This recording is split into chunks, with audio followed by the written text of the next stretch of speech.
بتعرفوا شو قصة هذا الشهيد اللي استشهد في رفح؟ خلينا أقول لكم إيش قصته وخليكم سامعين معايا. هذا الشهيد اتصلوا عليه الكيان وقالوا له إحنا بدنا نقصفك وبدنا نستهدفك، وحكوا له معاك مهلة قصيرة إنك تطلع من بين أهلك ومن بين النازحين وتقف في مكان سافية وفيش فيه أي حدا حتى يتم استهدافك. فمباشرة الشاب من أول ما سمع الخبر قام بتوديع أهله وترك وصية اللي هي الأهم في كل الفيديو. إيش الوصية بتقول؟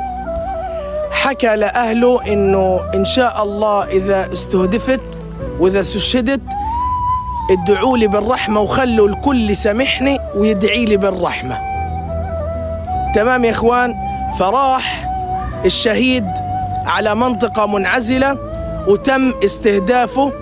قبل ما يستهدفوه كان متوضي وكان الآن بدي يصلي ركعتين لله عز وجل في المكان اللي فيش فيه أي حدا. فمجرد ما قال الله أكبر تم استهدافه. فكل واحد سمع القصة هذه يدعو للشهيد بالرحمة وبالسماح. الله يجزاكم الخير. وهي كرامة الشهداء، هي عظمة الشهداء في غزة. نسأل الله تعالى أن يرحم شهداءنا وأن يتقبلهم وأن يتقبل هذا الشهيد في مستقر رحمته.